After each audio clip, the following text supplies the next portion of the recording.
horizon to the left, one of the most distinctive shapes in British aviation. And a shape shortly at the end of this display season to be gone from the skies forever, because there will never be another flying example of this aeroplane. Attribute this to the ingenuity of its creator, the man who at the time headed the Avro design team, Roy Chadwick, the man who earlier had created the Avro Lancaster. You have seen that before, yeah. And the fact of this aircraft, their serial number XH558, still flying and having flown in the first place towards the end of 2007 in civilian hands, also a tribute, not least to the generosity of the British public, who have given over time around £22 million to enable the aeroplane to be preserved in flying condition. It's been a remarkable story in itself. As an aeroplane retired by the RAF in 1993 and sold into civilian hands, was able to take to the air as such in 2007, and then since the middle of the 2008 season has entertained us and indeed to some extent educated us on the display circuit.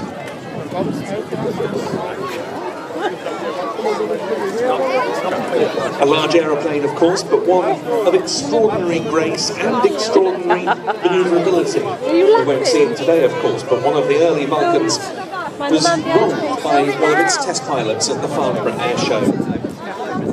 Of 136 examples built, this is the sole flying example. And here it is, running in from our left, the Avro Vulcan B2.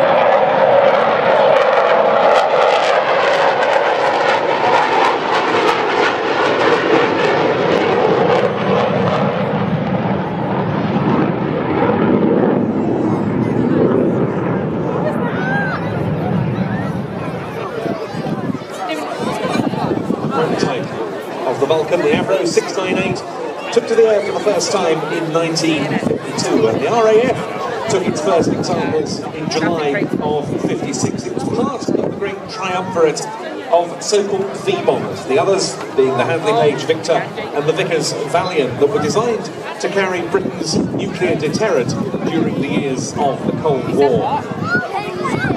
That went on for a number of years. Britain's last line of defence. Later they changed their role to that of low-level conventional bombing when the Royal Navy took on Britain's nuclear deterrent. They remained an enormously effective weapon.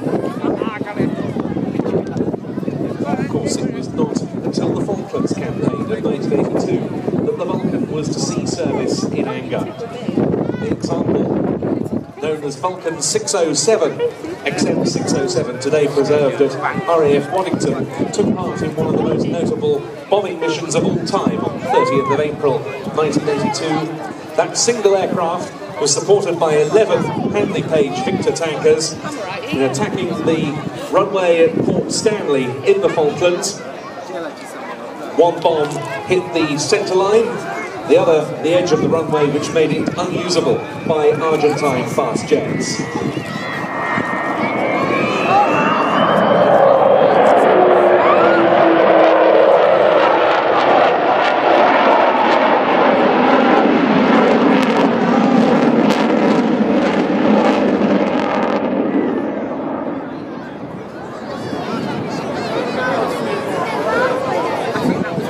At that time, it was the longest bombing raid in history, a round trip of some 7,760 miles, and it required an amazing 18 air-to-air refuelings.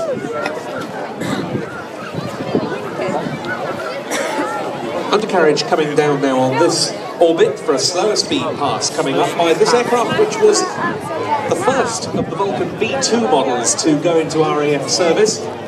It's 55 years old this year, having first flown in May 1960. And in RAF use, it was the RAF's last Vulcan, being preserved for a number of years by the Vulcan Display Flight before it was sold off in 1993.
There are the power of the aircraft's four Rolls-Royce Bristol Olympus 202 turbojets. Some 16,400 pounds thrust each. When this aircraft was sold off by the RAF, many would have believed its flying days were over, but David Walton purchased the airframe along with all the available spares, and he and Dr. Robert Fleming both felt that it deserved more than a life on static display. The Vulcan to the Sky Trust was formed and began a remarkable effort to get it flying again. As the aircraft passes by, there we see the bomb bay open, able to carry around 21,000 pounds worth of weapons.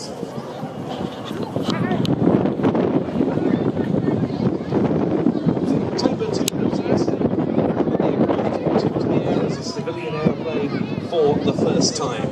Many have made outstanding contributions to keep it there. The late Sir Jack Hayward, for example, gave extremely generously. Eddie Forrester and Aerobikes continue so to do. The UK Civil Aviation Authority has always been hugely supportive. The Technical Authority for Systems, Marshall Aerospace and Rolls-Royce.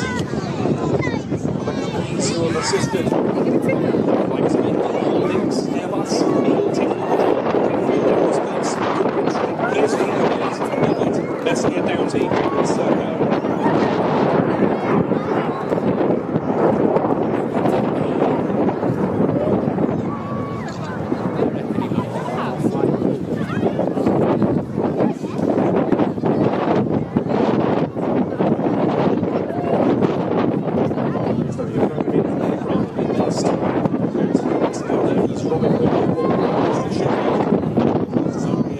That was for many years one of the RAF's Vulcan bases.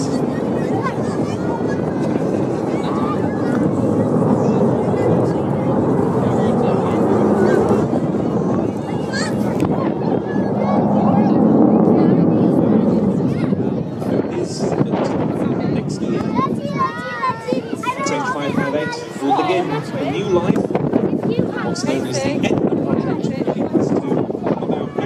Airport, an aviation academy and heritage skills centre. The aircraft will be able to be maintained in fast taxiing condition.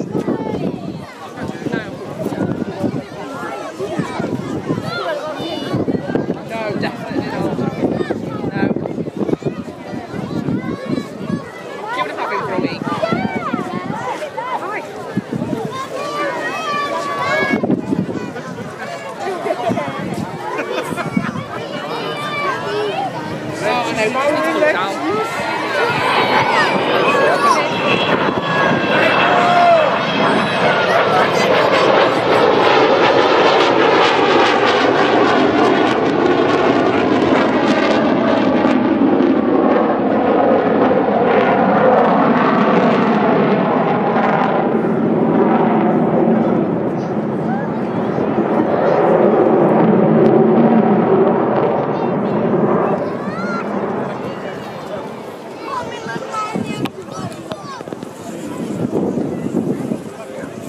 it still takes a substantial amount to keep the aircraft going for the rest of this final display season. If you'd like to help support the Vulcan, text the letters and figures VULC 155, that's VULC 155, to the text number 70070. That will cost £5 plus your standard text charge. All of that £5 goes to the Vulcan Palestine Trust.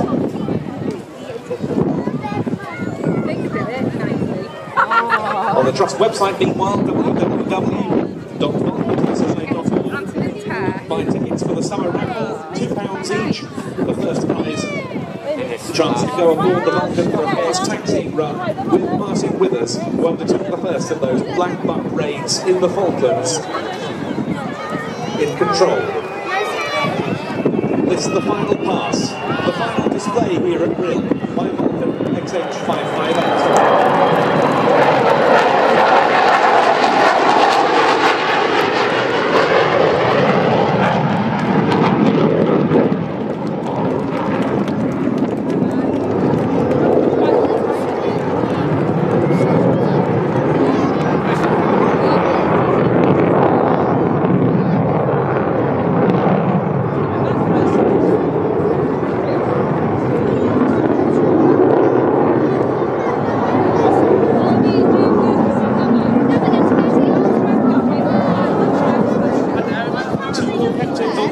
Display by Rubens and Bill Roti, along with the Air Electronics Officer Phil Day.